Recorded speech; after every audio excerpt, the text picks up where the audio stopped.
नमस्कार, मैं हूं आपके साथ मयंक। आज 22 तारीख है। पिछले 12 घंटों के अंदर ईरान, अमेरिका, इजराइल से जुड़े सारे अपडेट मैं आपको बताऊंगा।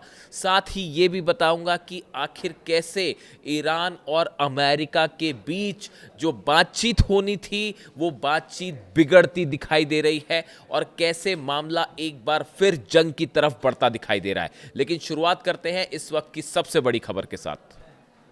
देखिए, इस वक्त की सबसे बड़ी खबर स्विट्जरलैंड में ईरान और अमेरिका की बातचीत मुश्किल में फंस गई है। ईरान ने बातचीत बीच में रोकने का फैसला किया है।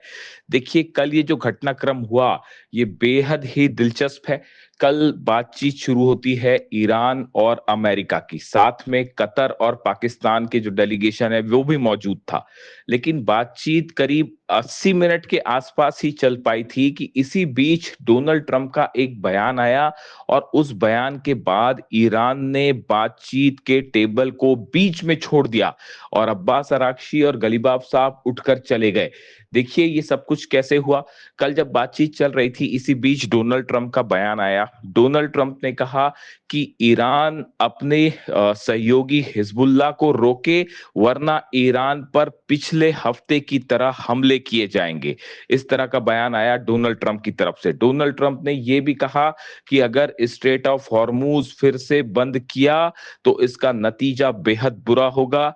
अमेरिका पूरे हॉर्मूज पर कब्जा कर लेगा, वहां से टोल भी वसूलेगा और यहां तक कह दिया गया डेलीगेशन के लिए कि वापस नहीं जा पाओगे। अगर हॉर्मूज बंद कर दिया तो वापस नहीं जा पाओगे। इन शब्दों का इस्तेमाल किया डोनाल्ड ट्रंप ने, जिसके बाद ईरान की तरफ से कहा गया कि ये बातचीत के बीच इस तरह की धमकी देना, ये एमओयू का उल्लंघन है, एमओयू के खिलाफ है और ये ईरान का अपमान है।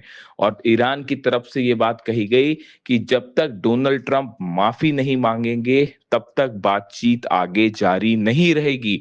और ईरान का डेलीगेशन बीच में ही बातचीत को छोड़ के, मीटिंग को छोड़ के उठ गया, जिसके बाद बातचीत फिलहाल रुक गई है। देखिए, ये एक ऐसी खबर है जिस पर पूरी दुनिया की नजरें थी कि आखिर बातचीत में क्या निकल के आता है। पहले दौर की बातचीत में क्या कोई तरक्की होगी या नहीं होगी।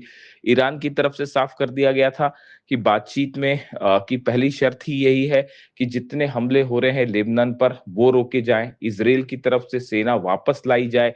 इसको लेकर बातचीत शुरू हुई थी, लेकिन इसी बीच डोनाल्ड ट्रंप की तरफ से ये धमकी आना कि आप हिजबुल्लाह को रोकिए, वरना फिर हमले होंगे ईरान पर और आप वापस नहीं जा पाओगे। इन शब्दों के इस्तेमाल के बाद ईरान ने अपना स्टैंड साफ कर दिया है कि जब तक डोनाल्ड ट्रंप माफी नहीं मांगेंगे तब तक बातचीत आगे नहीं बढ़ेगी। ये बहुत बड़ा झटका माना जा रहा है इस पूरी बातचीत को लेकर। देखिए, दूसरी तरफ जो है, नेतन्याहू की तरफ से भी अहम बयान आया है। कल नेतन्याहू ने एक प्रेस कॉन्फ्रेंस के दौरान ये बात कही और इजराइल के रक्षा मंत्री कार्ड्स की तरफ से भी ये बात कह दी गई है कि लेबनान से इजरायली सेना फिलहाल वापस नहीं आएगी। देखिए, हमलों में कुछ कमी जरूर आई है पिछले 24 घंटे के अंदर, लेकिन सेना वापस नहीं लाई जाएगी, ये बात नेतन्याहू ने भी साफ कर दी है और इजराइल के रक्षा मंत्री कार्ड्स ने भी साफ कर दी है। ऐसे में ये माना जा रहा है कि लेबनान में आगे जो ऑपरेशंस हैं इजराइल के, वो वैसे ही जारी रहेंगे। भले बातचीत कल शुरू होनी थी इसलिए हमले कुछ कम किए गए, लेकिन इजराइल का स्टैंड साफ है कि हिजबुल्लाह के खिलाफ कार्रवाई जारी रहेगी और हमले होते रहेंगे। पिछले 3 से 4 दिनों के अंदर इजराइल की तरफ से जो हमले हुए, उसका करारा पलटवार भी देखने को मिला है। कई इजरायली सोल्जर्स की मौत हुई है, कई टैंक्स तबाह हुए हैं, कई गाड़ियां इजराइल की तबाह हुई हैं। यानी भयानक जंग वाली स्थिति है लेबनान में। अब इन हालात के बीच में देखिए, एक और बड़ा अहम बयान आया है। करीबी है डोनाल्ड ट्रंप के सेनेटर, उनकी तरफ से ये बयान आया।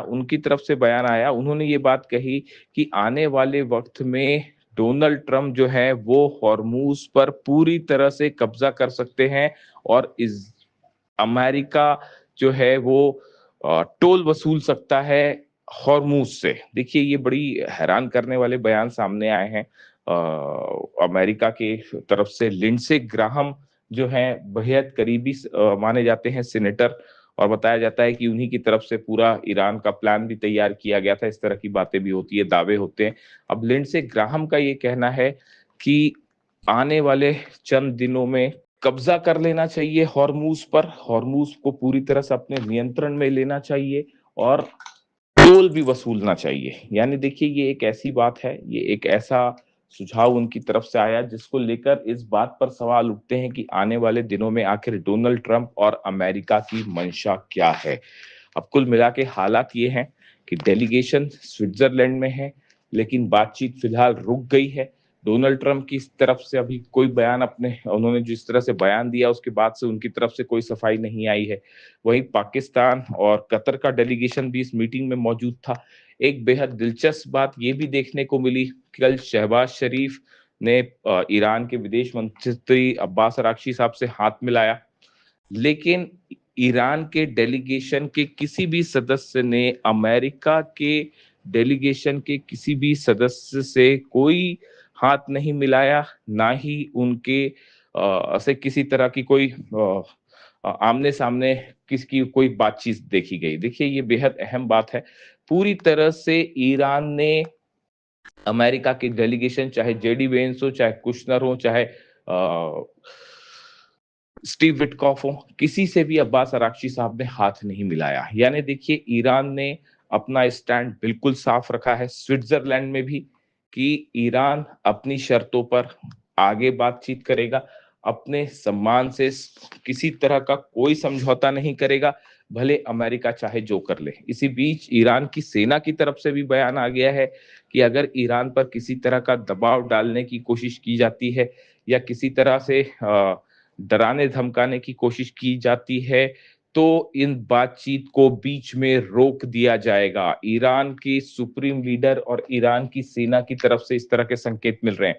साथ ही ईरान की सेना के कुछ बड़े कमांडर्स ने यह भी कहा है कि अगर हॉर्मूज में किसी तरह की कोई गुस्ताखी डोनाल्ड ट्रंप करते हैं, तो मिसाइलों से जवाब दिया जाएगा। पूरे हॉर्मूज पर ईरान अपने कब्जे में ले लेगा और एक भी जहाज वहां से फिर नहीं निकल पाएगा। इसके अलावा देखिए, खबरें ये भी हैं कि जो हॉर्मूज का मेन रास्ता है, वहां पर 80 से ज्यादा माइंस बिछी हुई हैं, जिनको हटाना जो है वो सिर्फ ईरान के अलावा ये काम कोई नहीं कर सकता। यानी हॉर्मूज में अभी भी हालात ऐसे बने हुए हैं कि खासा तनाव है। ईरान ने हॉर्मूज को फिर से बंद करने का ऐलान किया है और जिस तरह से धमकियां आई डोनाल्ड ट्रंप की उसके बाद, और लेबनान पे हमले जिस तरह से जारी रहे नेतन्याहू की तरफ से, इजराइल की तरफ से, उसके बाद हॉर्मूज फिलहाल बंद है। कोई भी जहाज वहां ईरान की परमिशन के बिना नहीं निकल सकता। इन हालात में हॉर्मूज को लेके एक बार फिर डोनाल्ड ट्रंप और ईरान आमने सामने दिखाई दे रहे हैं और हालात ये है कि हॉर्मूज में फिर एक बार कई जहाज जो हैं वो ऐसी स्थिति में है जिनको ये साफ नहीं है कि आगे बढ़ना है या नहीं बढ़ना है। कहीं ऐसा ना हो कि आगे बढ़े और हमला हो जाए। ऐसे में हालात ये है कि पूरी तरह से हॉर्मूज अभी ईरान के नियंत्रण में है और अगले 24 से 48 घंटे में ये बात साफ होगी कि ये जो बातचीत है ये आगे बढ़ती दिखाई दे रही है या पूरी तरह से डिरेल हो गई है। लेकिन फिलहाल ईरान ने एक करारा जवाब दिया है, अमेरिका को जोरदार जवाब दिया है डोनाल्ड ट्रंप की धमकियों को। इन धमकियों से ना ईरान डरा है और ना डरेगा और बातचीत भी अपनी शर्तों पे होगा। अगर जरा भी ईरान का अपमान करने की कोशिश की गई, धमकियां देने की कोशिश की गई, तो बातचीत जारी नहीं रहेगी। इसे ईरान का डोनाल्ड ट्रंप को एक और करारा जवाब माना जा रहा है। अब सबकी नजरें हैं कि आखिर डील का आगे क्या होता है।